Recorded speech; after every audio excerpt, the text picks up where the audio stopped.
Hello everyone, आज बात कर रहे हैं मिसलेनियस एक्सरसाइज वेक्टर अलजेब्रा। देखिए question number first, write down और यूनिट वेक्टर आपको बनाना है। देखिए जितना भी अपने सीखा है वो सारे मिक्स क्वेश्चन इस एक्सरसाइज में आएंगे।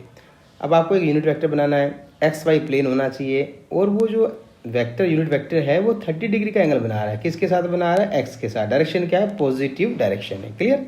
तो अगर आप फिगर देखेंगे 2D जैसे हमने पढ़ा था, 2D में देखो फिगर, कितना आसान क्वेश्चन है ये। बस समझना है चीज़ों को बेटा। ये x है, ये x डैश हो गया, ये y एक्सिस हो गया, ये y डैश हो गया। ठीक है, अब यहाँ देखो एक्स वाई प्लेन है और एक्स वाई प्लेन में 30 डिग्री बना रहा है। पॉजिटिव डायरेक्शन ध्यान रखना। और यूनिट वेक्टर है, इसका मतलब ये एक वेक्टर हो गया जिसकी लेंथ 1 यूनिट मान ली हमने। इसका नाम मैंने लिख दिया OP वेक्टर और इसका मैग्नीट्यूड 1 है। ये O है, ये P है। अब मैंने OP जो लिखा है ना, ये लेंथ है O से P तक की, ये 1 है। अब आपको इसको यूनिट वेक्टर में कैसे बनाएंगे? मतलब OP वेक्टर आपको लिखना है, यानी OP जो लेंथ है उसको वेक्टर में कन्वर्ट करना है। अब ये जो पॉजिटिव डायरेक्शन का मतलब एंटी क्लॉकवाइज, ये आपको 30 डिग्री दे रखा है, राइट। अब यहाँ ध्यान रखना बेटा, आपको पहले ही पता है कि एक्स एक्स का मतलब क्या कह सकते हैं यूनिट वेक्टर आई कैप, वाई का मतलब क्या हो गया यहाँ यूनिट वेक्टर बेटा जे कैप हो गया। अब सिंपल यहाँ पी से एक लाइन परपेंडिकुलर ड्रॉप कर लेंगे इस तरह, ये क्यू हो गया। अब ये तो 10वीं क्लास का क्वेश्चन हो गया बेटा। देखो OQP एक राइट ट्रायंगल है, यहाँ से OQ की लेंथ निकाल लेंगे, ये 1 है। ये आपका बन जाएगा बेटा बेस, ये बन जाएगा परपेंडिकुलर, नहीं तो आप क्या बन जाएगा? बेस कैसे निकलेगा सर? ये बन गया sir OQ base upon hypotenuse OP, that is sir cos theta. Cos theta कितना सर? 30 डिग्री, तो कॉस 30 हो जाएगा। कितना वैल्यू होता है कॉस 30 का? √3/2। तो ये OQ की जो लेंथ है और OP कितना 1 है, तो OQ जो है उसकी लेंथ बेटा √3/2। ये लेंथ की बात कर रहे हैं, अभी मैं वेक्टर की बात नहीं कर रहा। सेम अपन परपेंडिकुलर निकालेंगे, यानी PQ लेंथ निकालेंगे। तो PQ बाई हाइपोटेन्यूज लिखेंगे सर, हाइपोटेन्यूज OP। ये क्या बन जाएगा सर? Sine theta. थीटा कितना सर? 30 डिग्री। साइन 30 कितना? 1/2। और ये OP की वैल्यू कितनी है? 1 है। क्रॉस इंटू कर देंगे, PQ कितना हो जाएगा? 1/2। तो ये लेंथ आ गई बेटा, ठीक है। PQ लेंथ आ गई और OQ लेंथ आ गई। अब इसको वेक्टर नोटेशन कैसे करेंगे? देखिए वेक्टर नोटेशन में आपको ट्रायंगल रूल पता ही है, O से Q और फिर Q से P डायरेक्शन लगाएंगे, OP एक डायरेक्शन देंगे इस तरह। तो इसमें ट्रायंगल रूल क्या बनेगा? OQ plus QP equal to OP vector. ये लो, अब O से Q इसकी लेंथ कितनी है भाई? OQ लेंथ से √3/2, तो ये लेंथ होगी √3/2, ठीक है। और OQ तो डायरेक्शन देंगे भाई, कहाँ जा रहा है? x की तरफ जा रहा है, और x की तरफ जा रहा है, इसका मतलब आई कैप लगा देंगे। प्लस QP की लेंथ कितनी है सर? लेंथ कितनी है? 1/2 है। QP कहाँ जा रहा है सर? सर y के पैरेलल जा रहा है, तो इसका मतलब y की डायरेक्शन दे देनी है, इसको J लगा देना है। इजकल टू क्या बन जाएगा? As it is OP vector. ये OP वेक्टर बन गया। क्वेश्चन नंबर सेकंड देखिए, find the scalar component and magnitude बताना है आपको। किसका? ज्वाइनिंग द पॉइंट, दो पॉइंट को ज्वाइन करना है। तो हमने बहुत पहले बताया था बेटा कि जब दो पॉइंट को ज्वाइन करना है, जैसे P और Q, तो डायरेक्शन P से Q है, तो Q कोऑर्डिनेट में से P को माइनस करना है, करस्पॉन्डिंग कोऑर्डिनेट को, मतलब x वाले x में से, यानी x2 - x1 प्लस का साइन y में से y को माइनस करो, y2 - y1, z वाले को z में माइनस करो, z2 - z1, और x का मतलब i कैप, y का मतलब j कैप, इसका मतलब क्या होगा? k cap. ये PQ वेक्टर बन गया।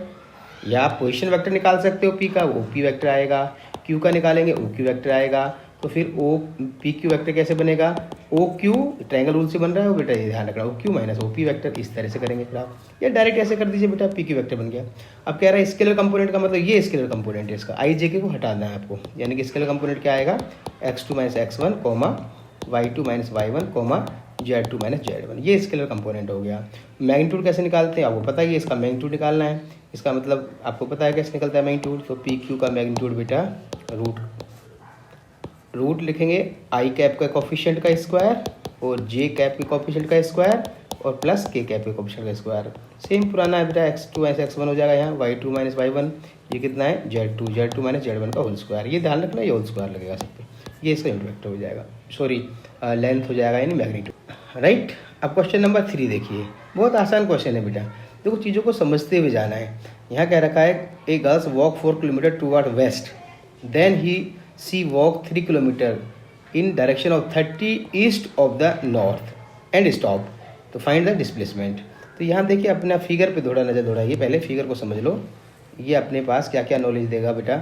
ये हमारे पास एक्स एक्सिस है, राइट, और ये आई कैप दिखाएंगे। यहाँ सर क्या है? एक्स डैश है, ठीक है। और इसको अगर दिखाएंगे डायरेक्शन में, ये आई कैप दिखाया तो ये ओरिजिन है, तो इसका अपोजिट डायरेक्शन हो गया, इसका मतलब माइनस आई कैप होगा। ये वाली डायरेक्शन क्या है सर, वाई एक्सिस है, यानी कि वाई कैप जे कैप दिख सकते हैं। और नीचे वाली डायरेक्शन क्या है सर, वाई डैश है, यानी कि माइनस जे कैप। आई जे कैप का थोड़ा ध्यान रखेंगे, डायरेक्शन का ध्यान रखेंगे। ये एक्स के पॉजिटिव डायरेक्शन में आई कैप और नेगेटिव में माइनस आई कैप, ठीक है। अब आगे क्या बोल रहा है क्वेश्चन कि भाई ये नॉर्थ साउथ वेस्ट का क्या लफड़ा है भाई इसमें नॉर्थ में जब आप प्लेन में इस तरह कोई प्लेन पेपर में 4 पार्ट कर देंगे तो ये वाला जो हिस्सा है बेटा नॉर्थ होता है, नीचे वाला साउथ होता है, ये वाला ईस्ट होता है, ये वाला क्या बन जाएगा वेस्ट। ये ध्यान रखेंगे, बस खत्म क्वेश्चन। अब क्या है, क्वेश्चन को पढ़िए। 4 किलोमीटर टूवर्ड वेस्ट। देखो यहाँ ओरिजिन पे मान लीजिए वो लड़की थी यानी गर्ल्स थी, तो वेस्ट की डायरेक्शन ये है, तो यहाँ इसकी डायरेक्शन ये होगी और ये 4 किलोमीटर है। अब ये 4 किलोमीटर बेटा मैग्नीट्यूड है इसका, यानी लेंथ है। यहाँ 4 किलोमीटर आ गई लड़की, इधर ये पी पॉइंट हो गया। अब इसके बाद क्या हुआ कि वो 3 किलोमीटर चली है। कैसे चली है बेटा, 30 डिग्री का एंगल बनाया ईस्ट ऑफ द नॉर्थ। ये समझना, ईस्ट ऑफ द नॉर्थ का मतलब है नॉर्थ से ईस्ट की तरफ जा रही है, नॉर्थ से 30 डिग्री बना रही है, ये इंपॉर्टेंट है। तो पी पॉइंट पे नॉर्थ क्या बनेगा भाई, नॉर्थ तो हमारा सर ये है, ये वाई वाला है, तो पी पॉइंट पर हम परपेंडिकुलर लाइन ड्रॉ कर लेंगे जो वाई के पैरेलल होगी, ये वाली, ये आपका नॉर्थ होगा, दोनों पैरेलल हो गए ना। तो अब ये जो लड़की है वो यहाँ 3 किलोमीटर चलती है, नॉर्थ से ईस्ट क्यों बनाया मैंने, ये नॉर्थ है सर, ये ईस्ट है, इन दोनों के बीच में आएगा बेटा यहाँ डायरेक्शन में। तो एंगल कितना बनाएगा 30 डिग्री, किससे, नॉर्थ से, ये 30 बनेगा और ये होगा 3 किलोमीटर। यहाँ स्टॉप हो गया, यानी कि सपोज करो ये क्यू पॉइंट पर। अब ये डिस्प्लेसमेंट पूछा है इन्होंने, ये वाला ओ क्यू का डिस्प्लेसमेंट बताना है आपको, ये देखो ओके। अब इसको समझना है, देखो अगर आप यहाँ देख रहे हैं कि ओ क्यू डिस्प्लेसमेंट बताना है तो ध्यान देना बेटा, यहाँ आपके पास ये ट्रायंगल रूल लगेगा, तो ये डायरेक्शन है सर ओ पी, फिर पी क्यू, फिर ओ क्यू, ओ है ये सेंटर, ठीक है। तो इसको ट्रायंगल रूल से क्या लिखेंगे सर, ओ पी। देखो यहाँ जब वेक्टर फॉर्म में लिखेंगे तो बहुत जरूरी है, पी ओ नहीं लिखेंगे क्योंकि ओ से पी और ये एरो प्लस सर फिर पी से क्यू डिस्प्लेसमेंट, मतलब पी से क्यू जाना है उसको, ये पी क्यू इजकल टू फिर डिस्प्लेसमेंट ओ से क्यू, डायरेक्शन ध्यान रखना है, ये डायरेक्शन सेम और ये इसकी एंटी हो गई है, यानी कि ओ क्यू, ये आपको फाइंड करना है। अब देखो ओ पी कितना है सर, ओ से पी का लेंथ तो पता है सर 4 है, ठीक है, बट देखिए ओ पी डायरेक्शन क्या है, एक्स जो एक्स है उसको नेगेटिव डायरेक्शन में जा रहा है, तो नेगेटिव डायरेक्शन में क्या बनेगा, यूनिट वेक्टर माइनस आई कैप बनेगा, तो यहाँ बन जाएगा -4 I cap plus P Q का भी नहीं पता, ध्यान रखना है आपको डायरेक्शन, और ये ओ क्यू, ये आपके पास फर्स्ट हो गया। अब आपको क्या फाइंड करना है, इसमें पी क्यू फाइंड करना है। पी क्यू मतलब ये वेक्टर फॉर्म में होगी, क्योंकि ये तो नहीं पता आपको किस तरह से बन रहा है, तो इसको निकालने के लिए क्या करना है आपको। अब मैं इस ट्रायंगल को बाहर निकाल के लाता हूँ, देखो इससे समझ में आएगा आपको। ये ट्रायंगल जो बना हुआ है इसको मैंने इस तरह से लिख दिया। अब देखो इस ट्रायंगल के अंदर क्या है, देखो यहाँ क्यू है, ये सर पी है, ये ध्यान रख लेना, ये वाला एक्स डैश है यानी कि माइनस आई कैप है, ये ओरिजिन है आपका ओ है, और ये आपके एक्स है यानी आई कैप है, और यहाँ आपके पास ये ध्यान रखेंगे ये एंगल उन्होंने 30 दे रखा है, तो ये नीचे वाला क्या बनेगा बेटा 60 डिग्री, ये एंगल 60 है। अब यहाँ से एक लाइन परपेंडिकुलर ड्रॉ करनी है आपको, ये बन जाएगा आर। अब आपको निकालना है क्या है, पी क्यू, ध्यान देना, और ये ओरिजिन है, डायरेक्शन आपकी ये चल रही है, ओके। तो देखो पहले आप लेंथ निकालते हैं, यानी कि वेक्टर को भूल जाओ, पी आर लेंथ निकालते हैं, ये हमें पता है 3 है, तो पी आर लेंथ निकालेंगे, ये बेस बनेगा, यानी कि बेस पी आर, और इसका हाइपोटेन्यूज ये रहा सर, ये 3, ये बनेगा कॉस थीटा 60, कॉस 60 कितना है 1/2, तो सर पी आर लेंथ जो है वो बन जाएगी 3/2, ये पी आर लेंथ। सेम ऐसे ही हम फिर क्यू आर लेंथ निकाल लेते हैं, अभी वेक्टर की बात नहीं कर रहा हूँ, लेंथ की बात कर रहा हूँ। तो क्यू आर लेंथ में सर ये परपेंडिकुलर है और ये हाइपोटेन्यूज है, कितना है सर 3, ये बनेगा साइन थीटा होता है 60, साइन 60 कितना होता है सर √3/2, तो क्यू आर की जो वैल्यू है वो बन जाएगी सर, क्रॉस इंटू कर देंगे 3√3/2, ये इसकी लेंथ आ गई। अब वैसे यहाँ डायरेक्शन पे ध्यान देना बेटा। अब आपको निकालना क्या है, पहले पी क्यू निकालेंगे। देखो पी क्यू कैसे निकालेंगे, ये इंपॉर्टेंट है, देखिए पी क्यू कैसे निकलेगा, ये पी क्यू वैक्टर। अब देखिए ये एक ट्रायंगल बन रहा है, यहाँ अपने पास ये एरो डायरेक्शन ये थी, यहाँ देखो मैं चेंज कर लेता हूँ थोड़ा इंक, ये आपके पास ये डायरेक्शन है, फिर पी से क्यू ये डायरेक्शन है, और ये जो क्यू आर डायरेक्शन लिख सकते हो बेटा, क्यू आर लिख सकते हो या आर क्यू, ये आप पर डिपेंड है, मैंने इसको लिख दिया इस तरह डायरेक्शन। तो अब ट्रायंगल रूल लगेगा, तो आर से पी, फिर पी से क्या डायरेक्शन है क्यू, तो पी से क्यू है तो क्या लिखेंगे इसको आर पी, लिखते वक्त ध्यान रखना वेक्टर फॉर्म लिख रहा हूँ, तो R P vector plus triangle rule लगा रहा हूँ मैं, P Q vector equal to, ये डायरेक्शन अपोजिट की मैंने, आर क्यू लिखेंगे फिर इसको, क्योंकि इनिशियल आर है फाइनल क्यू है, आर क्यू हो गया। अब सर आर पी कितना है, तो R P P R length तो एक ही बात है, तो लेंथ तो अपने निकाल चुके हैं, पी आर है आर पी एक ही बात है, लेंथ तो सर आपके पास है 3/2। अब डायरेक्शन देखो सर, डायरेक्शन ये ध्यान रखना, पहले यहाँ क्या था एक्स एक्स था, एक्स एक्स के नेगेटिव डायरेक्शन में आ रहा है तो माइनस आई कैप लगेगा, ये इंपॉर्टेंट है, प्लस पी क्यू नहीं पता sir equal to R Q. देखो आर क्यू ये परपेंडिकुलर डायरेक्शन ये रहा, और इसकी डायरेक्शन क्या है वाई एक्स की तरफ है, तो वाई एक्स तरफ क्या होता है पॉजिटिव डायरेक्शन में जे लगेगा, लेकिन इसकी लेंथ कितनी है, पहले लेंथ लिखेंगे, मैग्नीट्यूड लिखेंगे, कितना मैग्नीट्यूड 3√3, ये 3√3/2 ये इसका मैग्नीट्यूड, और डायरेक्शन आपकी क्या है वाई के पैरेलल है यानी कि जे कैप, ये हो गया। तो यहाँ से पी क्यू की जो वैल्यू है वो निकलेगी 3√3/2 जे कैप, और ये ट्रांसपोज करेंगे तो प्लस बनेगा 3/2 आई कैप, ये बनेगा पी क्यू। इस पी क्यू को इस फर्स्ट इक्वेशन पुट कर लेंगे, राइट। तो क्या बन के आएगा देखो, तो अपने पास जो रिजल्ट आएगा यानी कि ओ क्यू वैक्टर की वैल्यू क्या आएगी, जिसको आपको डिस्प्लेसमेंट पूछ रहा है, O Q vector O Q equal to -4 I cap plus P Q कितना है, देखो आई कैप है तो आई वाले पहले लिख देंगे अपन 3/2 आई कैप और प्लस 3/2 जे कैप। तो यहाँ देखो इसको एल्सियम लेके ठीक करेंगे तो ये नेगेटिव है, ध्यान रखना, 4 × 8 माइनस का 5 तो -5/2 आई कैप एंड प्लस क्या बच जाएगा 3/3√3/2 जे कैप बन गया। ये ओ क्यू वैक्टर आपका बन गया। अगर आप इसकी लेंथ निकालना है कि कितनी लेंथ चलेगा तो क्या करना है, इसका मैग्नीट्यूड फाइंड कर देंगे, और ओ क्यू वैक्टर पूछ रहा है इतना ही, ठीक है, तो आप इतना ही लिख के छोड़ेंगे, ठीक है। डिस्प्लेसमेंट पूछा है उन्होंने, यही लिखेंगे अपन, ओके। चलिए नेक्स्ट क्वेश्चन तरफ चलते हैं। क्वेश्चन नंबर 4 क्या कहता है, क्वेश्चन 4 ये कह रहा है if A is equal to B plus C, यानी कि वेक्टर जो ए है वो इक्वल है बी प्लस सी, यानी दो वेक्टर के सम के इक्वल है, then true that magnitude of A is equal to mod of B plus mod of C, ऐसा ट्रू है क्या ये बताना है और फिर जस्टिफाई योर आंसर करना है। तो देखो A is equal to B plus C, मैंने आपको बताया था A is equal to lambda B, यानी कि कोई भी अगर वेक्टर ऐसा हो तो इसको हम कोलिनियर वेक्टर कह सकते हैं। अब यहाँ सर बी के बाद पी प्लस सी भी हो सकता है, दो वेक्टर, इसका मतलब यहाँ दो केस बनेंगे सर। पहला केस बनेगा कि मान लेते हैं कि वेक्टर ए और बी और सी कैसे हैं, कोलिनियर हैं, ये कोलिनियर है। अगर दो वेक्टर कोलिनियर है इसका मतलब उसको A is equal to B plus C लिख सकते हैं। अब यहाँ अगर कोलिनियर में आपने पढ़ा है 10th क्लास में कि दो साइड का सम तीसरे साइड के इक्वल होगा, तो जो आपके पास ए वेक्टर है मान लीजिए इसका लेंथ ए बी है, ए बी वैक्टर लिख सकते हैं इसको, इसका मतलब mod of A is equal to mod of B, मतलब इसका लेंथ हो गया। और अगर एक बी वेक्टर है तो उसको मैंने बी सी नाम दिया, और सी वेक्टर को मैंने लिख दिया, मैंने सपोज करो ए बी बी सी और ए सी लेंथ। तो आप देख रहे हैं कि बी वेक्टर का मैग्नीट्यूड ये हो गया और ये बी सी लेंथ हो गई, और सी वेक्टर का मैग्नीट्यूड क्या हो गया बेटा, ए सी का मैग्नीट्यूड, यानी कि लेंथ है। अब ये लेंथ है, अब मैंने कहा ये कोलिनियर है, तो कोलिनियर में तो ठीक बात है, तो कोलिनियर में तो होता है ऐसा कि भाई दो साइड का सम तीसरे का बराबर होगा, तो A B plus B C और ए सी आ रहा है, तो यहाँ ध्यान रखेंगे जो ए है ये बड़ी साइड है, तो अपन यहाँ इस ए बी को क्या लिख देंगे, ए सी, और ये बी सी, और इधर को इधर इस तरह से, ये ए हो गया, ये बी हो गया, ये सी हो गया, तो ए बी ये करेक्ट है, A B plus B C ये बी सी, और फिर क्या हुआ ए सी ये ए सी। तो देखो कोलिनियर में क्या होता है, A B plus B C किसके बराबर होता है, ए सी के इक्वल होता है। तो यहाँ देखा बी प्लस सी है, मतलब एक लेंथ बड़ी है, तो ए लेंथ का मतलब इसको ए लेंथ करेंगे, क्या मानेंगे, इसको ए सी लेंथ लिख देंगे।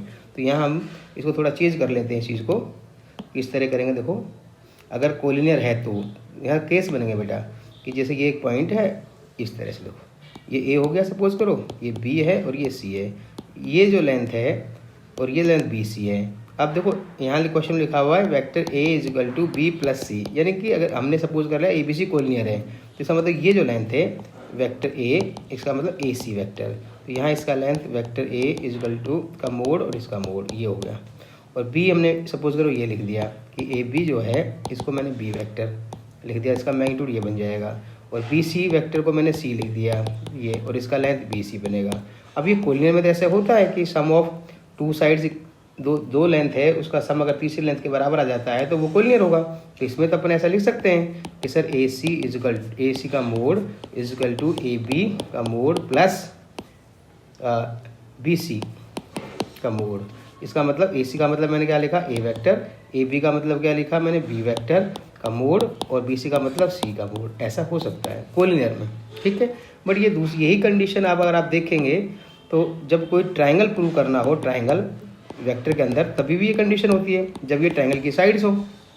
ए बी सी जब ट्रायंगल की साइड हो तभी भी ऐसा होता है। आप समझ रहे हो? ट्रायंगल रूल क्या होता है आपका? ये ट्रायंगल रूल है, ये ए हो गया, ये बी हो गया, ये सी हो गया।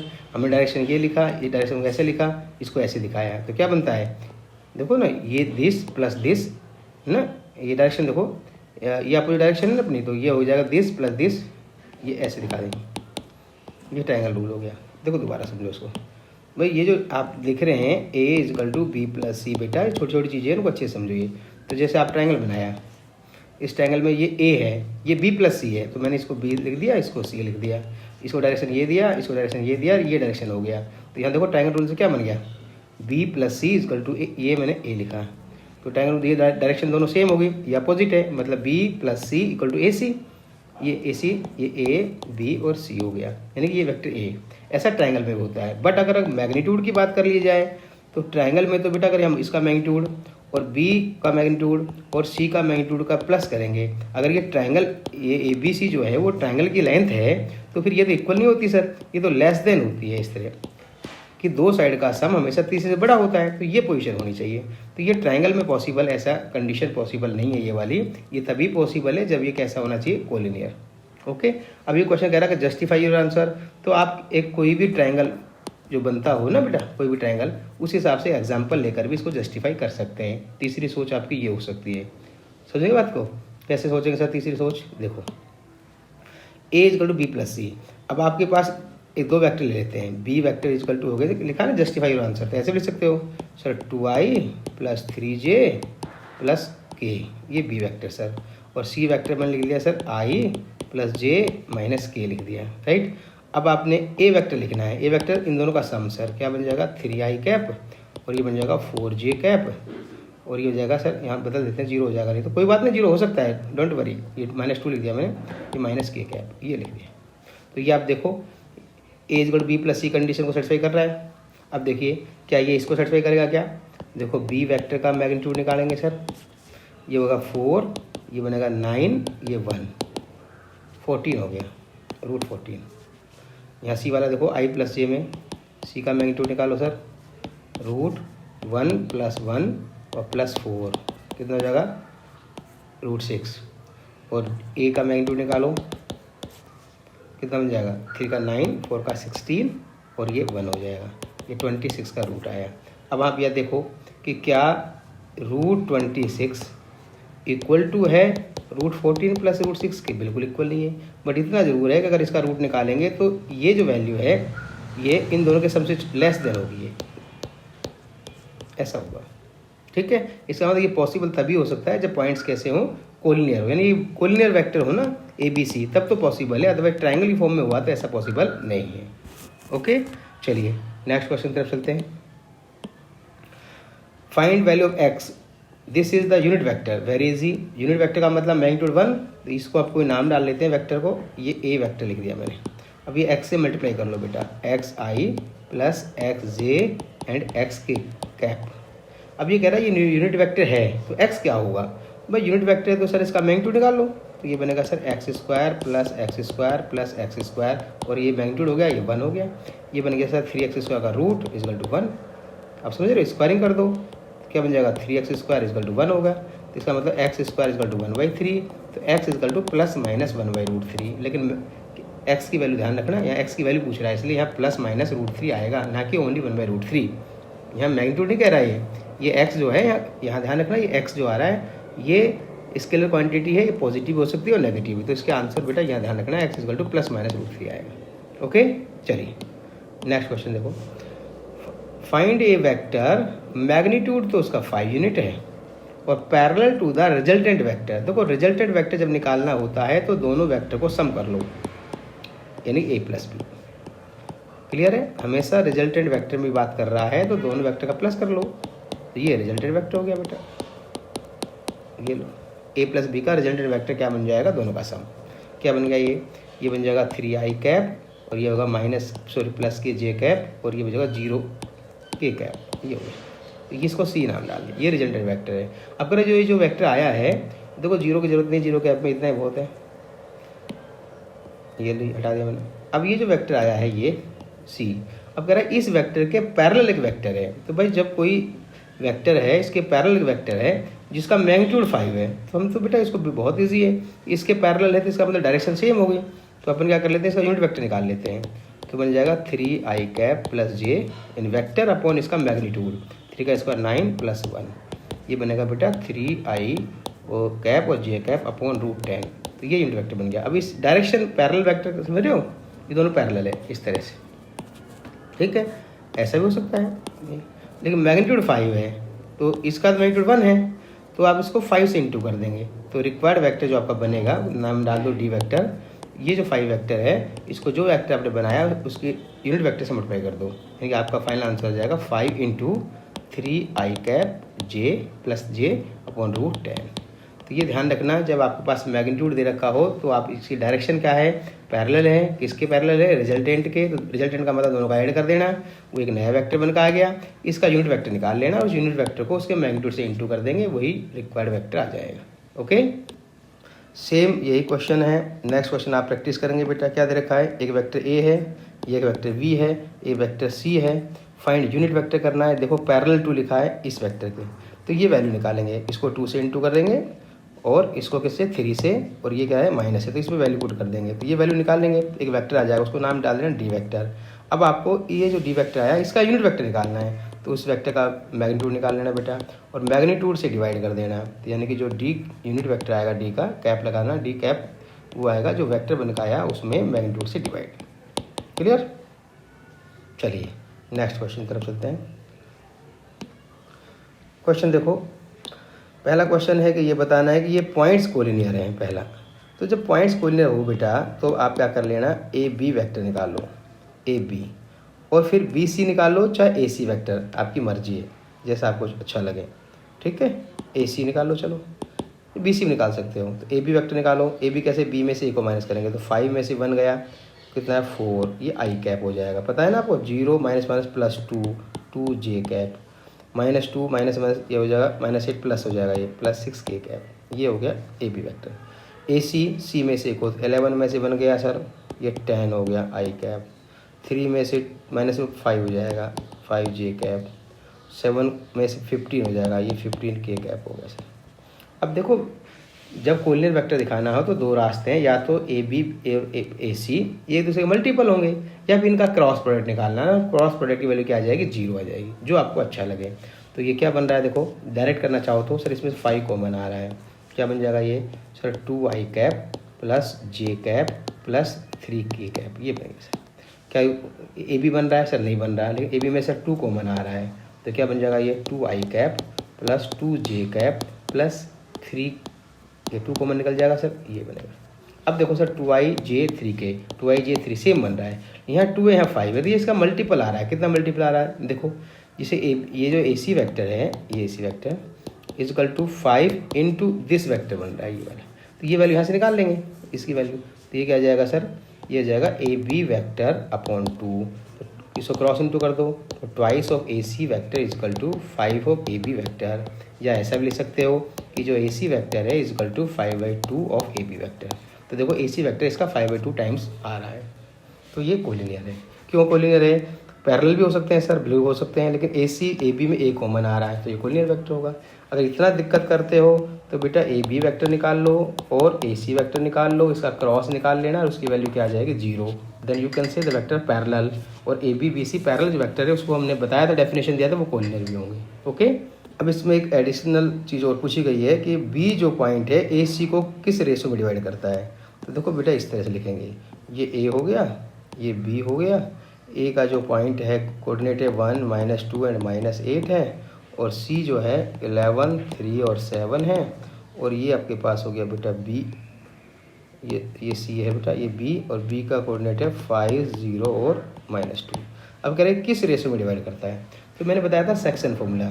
यहाँ आप इसका कोई भी रेशो k/1 मत मानना यहाँ, क्योंकि आई जे के पहले चल रहा है, तो λ/1 में डिवाइड कर रहा है, तो सेक्शन फॉर्मूले से भी कर सकते हो, लेकिन वेक्टर पढ़ रहे हैं तो वेक्टर से करेंगे। कैसे करेंगे, ओ ए वैक्टर जो है लिखेंगे पहले, यानी position vector of A, simple है, आई जे के लगाना है, जो आपके पास कोऑर्डिनेट दे रखा है, ये ओ ए वैक्टर हो गया। फिर अपन को ओ सी वैक्टर बनाना है, तो ये सी पॉइंट है, इसमें आई जे के लगाओ बस, ये 3j + 7k, ये बन गया उसी। अब सेक्शन फॉर्मूला पढ़ा है आपने, इसको इससे मल्टीप्लाई करेंगे, इसको इससे मल्टीप्लाई करेंगे, तो क्या बन जाएगा आपके पास ओ बी वैक्टर, यानी कि जो बी वैक्टर है इसका position vector O B vector आपके पास बन के आएगा। कितना बन के आएगा बेटा, इसको लैम्डा से इंटू करेंगे ओ सी वैक्टर को, यानी कि lambda into O C vector plus 1 into O A vector upon lambda plus 1 करेंगे। अब ओ बी वैक्टर सर क्या है, ये ओ बी का पोजीशन वैक्टर बी दे रखा है आपके पास, कितना बन जाएगा 5i plus 0j minus 2k equal to lambda, और ओ सी वैक्टर आपके पास ये रहा, ओ ए वैक्टर आपके पास ये रहा, और अपॉन कितना है लैम्डा प्लस 1, ये वैल्यू पुट करेंगे, दोनों तरफ कंपेयर करेंगे, और कंपेयर करने से सिर्फ लैम्डा निकालना है, आई वाले कोफिशिएंट को कंपेयर कर लेना है, जे वाले कर लेना है, के वाले किसी को कर लेना, वहाँ से आपके पास लैम्डा की वैल्यू निकल जाएगी। ओके, नेक्स्ट क्वेश्चन देखो 9। देखो ये क्वेश्चन पिछला वाला हिंट दिया है, आपको पूरा करेंगे, डाउट हो तो पूछेंगे। क्वेश्चन नंबर 9 भी बिल्कुल ऐसे ही है कि यहाँ पे क्वेश्चन कह रहा है find the position vector of R का बताना है which divide the line segment joining the points P और क्यू, और पी का पोजीशन वेक्टर ये है, क्यू का ये है। इसका मतलब ये है कि जो पी पॉइंट है इसका पोजीशन वेक्टर दे रखा है उन्होंने, कोऑर्डिनेट नहीं है बेटा, ध्यान रखना, पोजीशन वेक्टर ये है, और जो क्यू पॉइंट है आपके पास इसका पोजीशन वेक्टर ऑलरेडी बना रखा है इन्होंने 3b है, और आर यहाँ पर है, तो इस आर की वैल्यू बतानी है, और रेशो क्या दे रखा है 1:2। तो आर का पोजीशन वेक्टर का मतलब बेटा O R vector is equal to, इसको इससे इंटू करना है 1 into A minus 3b vector plus 2 को इससे मल्टीप्लाई करना 2 into 2a plus B vector upon internal divide कर रहा है तो 1 दोनों में प्लस आएगा बीच में, ध्यान रखना। क्या दे रखा है इंटरनली, एक्सटर्नली डिवाइड कर रहा है, सॉरी। अब यहाँ ध्यान रखना एक्सटर्नली में यहाँ साइन किसका आ जाएगा, माइनस का आ जाएगा, ये ध्यान रखेंगे। बस इसे कैलकुलेट करेंगे, ये आंसर आ जाएगा। क्या आंसर आना है, देखो इसको 1 से इंटू करेंगे तो सेम ही आना है बेटा, वेक्टर a माइनस 3b, इसको आप ध्यान रखना एक्सटर्नली इसलिए माइनस आ गया है, माइनस इंटू करो क्या जाएगा माइनस 4a वैक्टर और माइनस 2b वैक्टर, और अपॉन 1 माइनस 2 माइनस 1, क्या रिजल्ट आया a माइनस 4 क्या आ जाएगा माइनस के 3a वैक्टर माइनस 3 और ये 2 है, क्या बन जाएगा माइनस के 5b वैक्टर, और अपॉन माइनस 1, माइनस कॉमन ले लेना कट हो जाएगा। तो यह इसका मतलब जो पोजीशन वेक्टर ऑफ आर है जिसे ओ आर कहेंगे वो आएगा 3a vector plus 5b vector. अब इसमें एक नया क्वेश्चन ऐड कर दिया है सर, आर जो वेक्टर है उसका पोजीशन वेक्टर पता लग गया 3a प्लस 5b वैक्टर आ गया। अब आगे क्वेश्चन कहता है so that p is the mid point of the ये। अब देखो यहाँ मैंने इंटरनली लिखा था लेकिन एक्चुअल में क्या है वो एक्सटर्नली है, तो ये फिगर ऐसा नहीं बनेगा बेटा, आर बाहर आएगा, ठीक है। लेकिन आपको जरूरत नहीं है फिगर बनाने की, आप इस तरह सीधा कर लेंगे। अब कह रहा है कि ये प्रूव करो कि पी जो है वो मिड पॉइंट है आर क्यू का। तो भाई अगर मिड पॉइंट है आर क्यू का पी, इसका मतलब ये होगा कि अगर पी आर है मिड पॉइंट तो मतलब पोजीशन वेक्टर ऑफ पी क्या होना चाहिए, जो पोजीशन वेक्टर आर है ओ आर और क्यू है इसका मिड पॉइंट है, दोनों को प्लस करके हाफ करेंगे तो ये वैल्यू ओ पी के इक्वल आनी चाहिए, यानी पोजीशन वेक्टर पी यानी ये इक्वल आना चाहिए। देखो ये 3a ये a 4a राइट, ये बन जाएगा 4a vector, 5b minus 3b ये क्या बन जाएगा 2b वेक्टर बाई 2 करेंगे, 2 कॉमन ले कटिंग करेंगे क्या बन जाएगा 2a प्लस b वेक्टर बनेगा, और यही तो ओपी दे रखा है, इसका मतलब इसका मिड पॉइंट। क्लियर, समझ वाली बात। देखो एक्सटर्नली में ध्यान रखना बीच में साइन किसका आएगा माइनस का, लेकिन ये फिगर है ना इस पर ध्यान रखेंगे, फिगर ये नहीं आएगा इसका, समझिए। यदि आप फिगर बना भी लो तो कोई प्रॉब्लम नहीं है, आपको यहाँ साइन का जरूर ध्यान रखना है। यस, नेक्स्ट क्वेश्चन देखो, 2 एडजेसेंट साइड है आपकी किसकी पैरेललोग्राम की। तो यहाँ देखो चीज़ों को समझते हुए चलो, ये हमारा सर पैरेललोग्राम है, ये पैरेललोग्राम ठीक है। अब इसकी 2 साइड दे रखी है, कौन सी साइड दे रखी है एडजेसेंट साइड दे रखी है, तो ये वाली जो साइड है ये साइड दे रखी है। तो अब इसको हम मान लेते हैं ए वेक्टर, इसको मान लेते हैं बी वेक्टर, इसका मतलब ए वेक्टर हो गया 2i cap minus 4j cap plus 5k cap, और दूसरी साइड है इसकी साथ वाली side i minus 2j minus 3k। ये क्वेश्चन कह रहा है find the unit vector parallel to the diagonal. तो अब इसमें एक डायगोनल ड्रॉ कर लेंगे, ये डायरेक्शन ध्यान रखना, डायगोनल डायरेक्शन ये देंगे, इसमें ये A B C D point हो गया, ये डायरेक्शन देंगे ए बी, ए से बी, फिर बी से सी, ये डायरेक्शन देंगे। तो ए सी वैक्टर निकालो, क्योंकि पैरेलल टू द क्या कर रहा है डायगोनल, तो पहले आप ए सी डायगोनल निकालेंगे ट्रायंगल रूल से। तो क्या बनेगा A C diagonal is equal to sir बनेगा A B plus B C, ये बनेगा। इसका मतलब दोनों को ऐड कर दो, देखो ना ए बी क्या है, देखो यही तो ए बी को ए लिखा है मैंने, बी सी को मैंने बी लिखा है ये वाला। तो यहाँ ऐड करेंगे ट्वाइस आई अपन आई, क्या बन जाएगा 3i कैप, दोनों को ऐड करेंगे माइनस 6j कैप, इनको ऐड करेंगे प्लस के 2k कैप। ये आपका AC वेक्टर बन गया, यानी कि आपके पास एक वेक्टर आ गया यानी डायगोनल का। अब डायगोनल के पैरेलल बनाना है, राइट। तो ये आपका डायगोनल होगा, मैंने D1 लिख दिया। अब इसके पैरेलल ऐसे हो सकता है पैरेलल, तो ये वेक्टर ये भी हो सकता है, या इसका क्या कर देंगे, मल्टीपल कर देंगे लैम्डा टाइम्स, इस तरह से कर लेंगे, ओके। अब बट ये डायगोनल मैंने AC लिया है, हो सकता है डायगोनल दूसरा हो, इसका BD डायगोनल होगा, तो क्या करेंगे, तो आपको AC डायगोनल के भी पैरेलल बनाना है, फिर BD डायगोनल के पैरेलल बनाना है। अब सर BD के पैरेलल कैसे बनाएंगे, देखिए यहाँ आपको ट्रायंगल रूल अच्छे से आना चाहिए। और BD डायगोनल करेंगे, बनाएंगे पैरेलल, तो क्या बनेगा, देखो डायरेक्शन देखो, ये आपने ऑलरेडी दिखा दी BC, तो इसका मतलब ये भी ये डायरेक्शन होगी, समझिए। अब ये BD ये बनाएंगे डायरेक्शन, ये ध्यान रखना। अब इसमें ट्रायंगल रूल लगाएंगे, क्या बनेगा सर, AB, ट्रायंगल रूल अच्छे से आना चाहिए, AB प्लस B से D, ये डायगोनल है BD, equal to sir AD। अब निकालना क्या है आपको, BD डायगोनल, तो BD इजकल टू क्या बन जाएगा, AD माइनस AB। अब यहाँ चेंज हो जाएगा, ये तो A वेक्टर लेट किया था आपने, ये B, तो ये B, तो ये भी B, ध्यान रखना डायरेक्शन दोनों की सेम है ना, ये इक्वल वेक्टर हो गए ये। तो यहाँ आपके पास AD क्या बन जाएगा, यानी कि B vector minus A vector, और ये आपके पास BD वेक्टर। तो हमने क्या माना था, पहले वाला इसको A वेक्टर माना था, ये B, तो ये B माइनस A करेंगे, तो ये आपके पास BD आएगा। ये जो BD आएगा इसके पैरेलल निकालेंगे, तो मैंने क्या कहा था, BD जो वेक्टर निकला उसमें B माइनस A आएगा, तो ये तो BD डायगोनल है, इसके पैरेलल वेक्टर का यूनिट वेक्टर निकालना है। तो ये आपके पास जो BD वेक्टर आएगा वही वेक्टर लिख सकते हैं, उसके पैरेलल उसका मल्टीपल लिख सकते हैं, वो एक वेक्टर आएगा, फिर उसका यूनिट वेक्टर निकालना है। तो इसी का जो आंसर आएगा उसका मैग्नीट्यूड निकालेंगे और उसमें डिवाइड कर देंगे। तो BD वेक्टर का जो यूनिट वेक्टर निकालेंगे, तो जो BD वेक्टर आया बेटा उसमें उसके मैग्नीट्यूड से डिवाइड कर देना है, क्लियर है। तो पैरेलल में टेंशन नहीं लेने का बेटा, अब BD निकालो वही भी हो सकता है, तो पैरेलल तो ये होता है, ठीक है। अब इसमें क्वेश्चन कह रहा है इसका एरिया भी निकालो, तो भाई एरिया के लिए आपके पास दो एडिशन साइड दे रखी है, तो आपको फॉर्मूला पता है बेटा, एरिया ऑफ पैरेललोग्राम का फॉर्मूला क्या बताया था कि अगर आपके पास साइड्स दे रखी हो तो A इंटू B, यानी कि जो दो साइड है उसका क्रॉस प्रोडक्ट निकालना है बस, और उसका मैग्नीट्यूड, ये क्या बन जाएगा, एरिया ऑफ पैरेललोग्राम आ जाएगा, ओके। चलिए नेक्स्ट क्वेश्चन तरफ चलते हैं। अब ये क्वेश्चन देखिए, show that the direction cosine of vector equally inclined to the OX, यानी एक्सेस दे रखी है OX, OY और OZ के साथ, मतलब डायरेक्शन कोसाइन इक्वली इंक्लाइंड है। अब देखो इसको क्या करना है आपको, कि डायरेक्शन कोसाइन की बात कर रहा है, इसका मतलब एक यूनिट वेक्टर लेंगे इस तरह से, अपनी यूनिट वेक्टर मतलब x के साथ यानी I कैप, यहाँ L लिख देंगे, प्लस M J और N K, ये यूनिट वेक्टर लेंगे अपन, ध्यान रखना यूनिट वेक्टर, इसका मतलब इसका मैग्नीट्यूड 1 है, क्लियर। यहाँ क्वेश्चन पर ध्यान दीजिए, ये प्रूव करना है आपको कि direction cosine of vector equally inclined, यानी जो वेक्टर इक्वली इंक्लाइंड हो रहा है x y z के साथ, उसका डायरेक्शन कोसाइन ये होगा।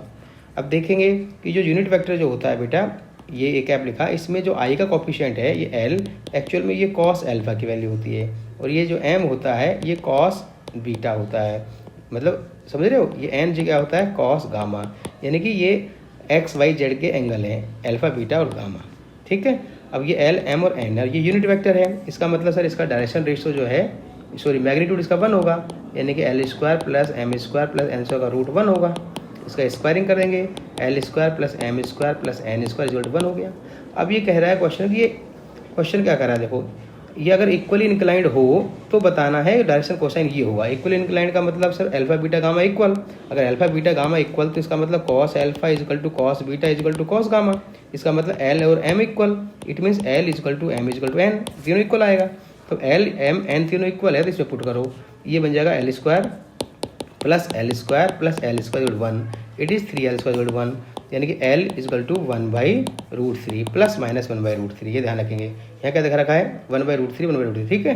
तो L की वैल्यू क्या लेनी है आपको 1/√3, समझ रहे बात को। अब ये तीनों इक्वल है L M N, तो तीनों इक्वल है, तो इसका मतलब L भी 1/√3 आएगा, M भी इतना ही आएगा, N भी इतना ही आएगा।